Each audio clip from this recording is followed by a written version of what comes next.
Okey, dan seterusnya kita akan berkongsi pada anda berkenaan juga antara perkara yang paling penting lah, raya dan juga diet. Asalnya puasa kan kita dah turun berat badan dah. Tiba-tiba masuk je hari raya pertama dan naik dah 1 kilo, 2 kilo Munawar. Jadi untuk kita berbicara berkenaan raya dan diet ini, kita perkenalkan tetamu kita iaitu Puan Ada Uwais yang merupakan pakar pemakanan diet. Assalamualaikum, selamat raya. Waalaikumsalam, selamat raya. Saya dengan Munawar. So saya Ada Uwais. Kira medicine nutritionist. So saya datangnya daripada Selayang High hari ini. Selamat Hari Raya dan balik kampung ke tidak? Saya raya di Kuala Lumpur je. Saya beraya di Kuching, Sarawak. Untunglah. Balik flight boleh tadi untuk rancangan Baru ni? balik ni. Ya. Okey, tu Puan sendiri beraya di mana? Saya sepatutnya balik Jertih. Tapi sebabkan ada sesi hari ini, so kita beraya di sini saja. Oh, terima kasih Puan. Okey. Jadi hari ini balik kepada topik kita raya dan juga diet ini. Tadi Sophie ada cakap kalau bulan puasa 30 hari itu alhamdulillah dapat menjaga bentuk fizikal yang diidamkan. Betul. Tetapi kalau sampai hari raya je, ialah bila datang ke rumah terbuka satu hari sampai 5 rumah terbuka nak pergi, lauk pula sedap belaka. Jadi bagaimana untuk kita gambarkan antara perkaitan raya dan juga diet? Okey, baik. Sangat menarik topik ni kan. Selalunya bila kita puasa, kita secara automatik puasa akan kurus, betul tak? So bila hari raya tu dia akan jadi kita nak lepaskan everything. So kita nak makan segala-galanya kan. Baik kepada sesiapa kita bercakap dalam konteks bila nak cakap dalam konteks kurus dan sihat is different. Ada orang dia nak jaga diet sebab dia nak kurus. Dia nak ada certain goal yang nak capai. Ada orang yang nak jaga kesihatan. But for me, kalau you guys tanya saya akan nasihatkan kita bukan sekadar nak kurus, kita nak jaga kesihatan secara optimum. Kalau dapat kurus tu adalah bonus. So kena set daripada awal, kita punya mindset tu macam tu. So apa yang kita kena buat bila kita dah set, kita dah kurus, contoh nak lost 10 kilo kan. So within bulan puasa tu kita dah berjaya kurang ke at least 5 kilo lah kan. So bila nak pergi beraya ni, hari raya pertama tu, kalau let's say orang cakap apa benda lah you guys nak diet pagi-pagi ni kan, raya-raya ni, enjoy je lah, makan je lah, penat kita masak kan. So kita nak jaga hati, betul tak? Betul. Kita kena makan juga. Pada masa yang sama, siapa nak jaga hati kita? Kita tengah nak diet ni kan. It's okay untuk celebrate, tapi kena berpada-pada. So dia kena portion tu kena jaga. So kita dah belajar macam mana kita nak jaga gula, jaga garam, jaga kalori. So masa hari raya tu kita tak boleh lah nak macam nak lupa diri. So kita kena back balik pada kita punya goal tu. Makan jamai, so kita ada masalah. Makan je. Kita celebrate. Tapi bila come to the goals, kita kena ada juga. Goals kita kena jaga. So pada saya, kalau let's say orang cakap orang tu buat hari raya pertama tu kita ada 5 buah rumah yang kita nak pergi. Kita dah tahu kita nak pergi, kan? So at least kita plan. Rumah pertama kita dah makan sikit, rumah kedua makan sikit. At least kelima-lima rumah tu kita dapat rasa. Tak adalah tuan rumah Allah datang rumah aku tak rasa pun makanan aku. Dia terasa kan. Okay, yang seterusnya kalau kita dah tahu yang kita nak pergi beraya tu banyak rumah, satu kita plan, yang kedua kita jaga. Macam saya sendiri hari yang first tu saya dah pernah tak rasa macam food coma? Yang makan terlalu banyak sampai rasa macam you kena longgarkan belt. Betul. This is not good for your health actually. Kita memang nak jaga hati orang, tapi pada yang sama kita kena jaga diri kita dulu. So apa yang saya buat adalah air manis saya tak ambil langsung. Macam rendang, ketupat saya makan sejamah. Tapi air manis saya tak ambil. So saya akan cakap, ada tak air suam ke air kosong ke? Kita minta dengan tuan rumah. Walaupun dia tak dihidangkan, tapi kita minta. Even though kalau orang dah biasa dengan saya, contoh mak saya kan dia akan cakap ada bagi air suam je untuk dia. Dia dah tahu dah macam tu. So itu yang you guys boleh jagalah. Kita dah makan manis, air jangan minum manis. Macam tu. Kita balance kan. Sebab bila kita tengokkan juadah-juadah yang dihidangkan, ada kuih raya, ada rendang, lemang, ketupat, ada air manis. Jadi kalau macam contohlah tadi Puan kata pengambilan tadi mungkin kita nak makan rendang, lemang sebagainya. Jadi kita kena kurangkan air manis. Dan kuih raya pula macam mana? Ni macam-macam juga ada depan kita ni Puan. Betul. So sebab kita dah tahu kita nak pergi 5 buah rumah. Okay, kita boleh rasa sedikit-sedikit. Macam contoh kat depan mata kita ni ada tart kan. Tart tu dah 50 kalori satu pieces. So kita rasa satu. Okay, dah cukup lah. Sebab tadi kita dah makan banyak dah. Sebab kita tahu dah lagi nak pergi rumah seterusnya. Kita simpan sikit perut kita untuk makan coklat chip dekat rumah orang lain. Macam itu. Sebab dia macam kita dah lama kan meraihkan raya ni kan. Kita dah tahu dah dia punya rentak dia tu. So if you nak jaga diet, nak capai goals yang you dah tetapkan, you kena ada apa orang kata konsistensi tu. Yang tu kena penting lah. Betul? Planning awal. Bukan saja tahap kesedaran untuk kita sendiri untuk berkenaan diet dan juga makanan seimbang, tapi juga peranan tuan rumah juga sangat penting puan. Betul. Untuk menyediakan kepelbagaian juadah, khususnya juadah yang sihat puan. Betul. Mungkin puan boleh memberikan penjelasan dari sudut itu, bagaimana peranan tuan rumah ini untuk menyediakan. Ialah kita tak naklah semua protein sahaja, tak ada sayur-sayuran, mesti ada tambahan buah-buahan juga. Itu sangat penting untuk sebagai satu menu utama juga untuk hari raya ni puan. Betul.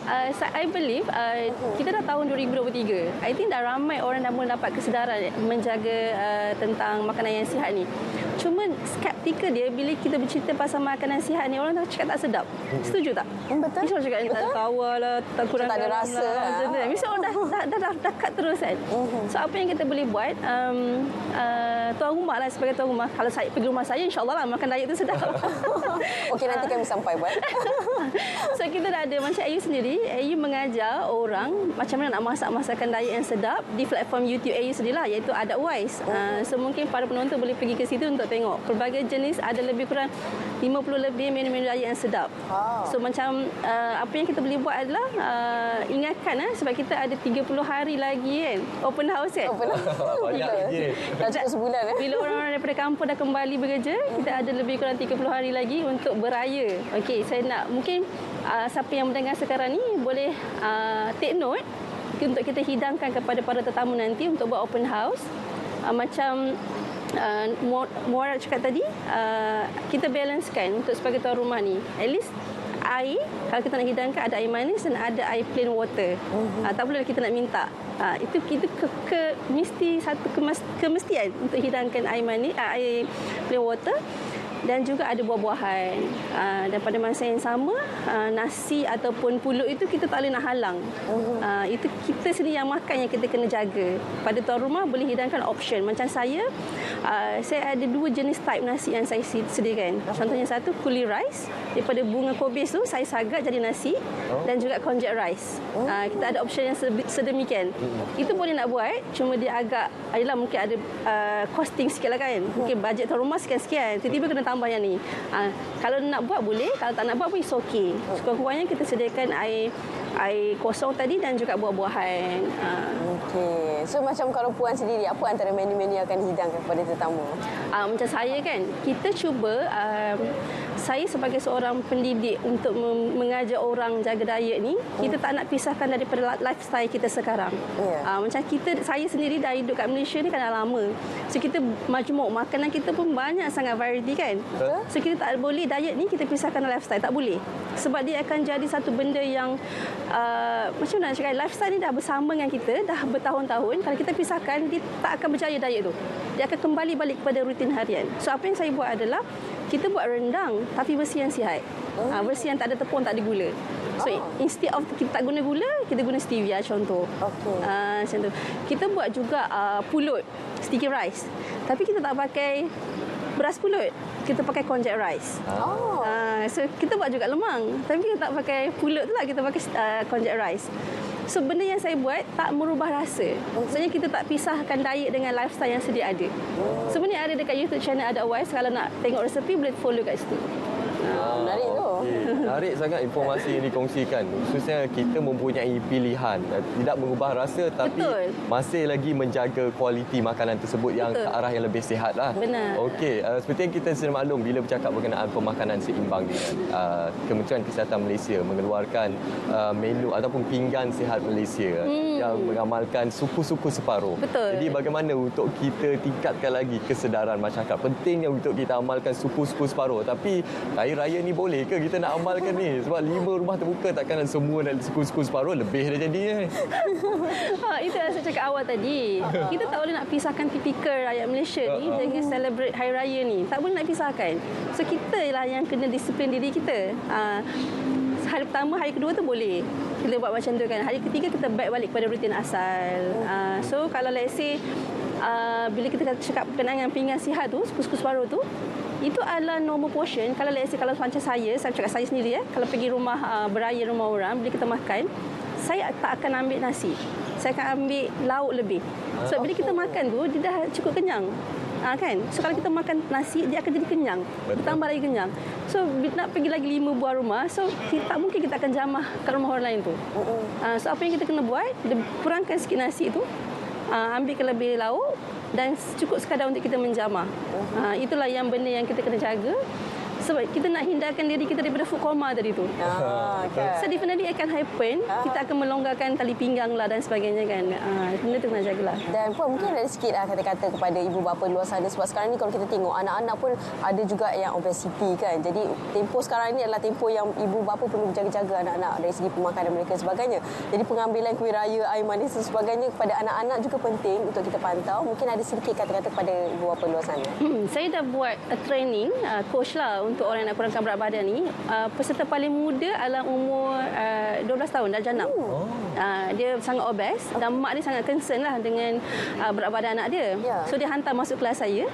So what happen is bila kita dah belajar go through everything tu, dan dia sangat suka memasak. Dan dia memasak masakan dan sihat tu untuk keluarga dia, keseluruhan keluarga dia. Dan cita-cita hari ni nak jadi chef yang healthy cooking. Anak ni. So apa yang saya nak sarankan kepada ibu bapa di luar sana, pemakanan hari ini sangatlah macam mana cakap, dia banyak dengan processed food.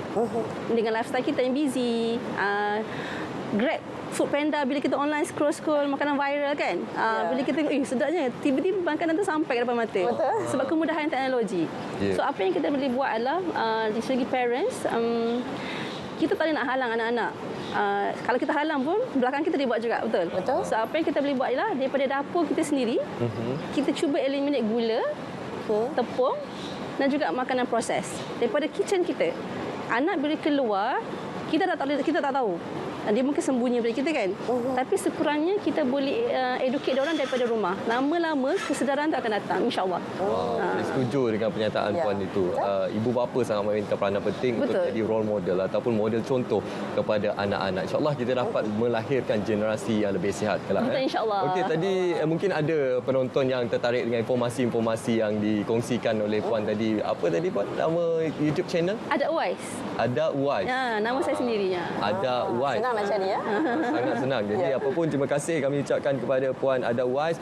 Bagi anda yang ingin menyaksikan lebih banyak lagi informasi yang dikongsikan, ada di YouTube rasmi Ada Wais. Banyak sangat informasi banyak kat resepi. sini.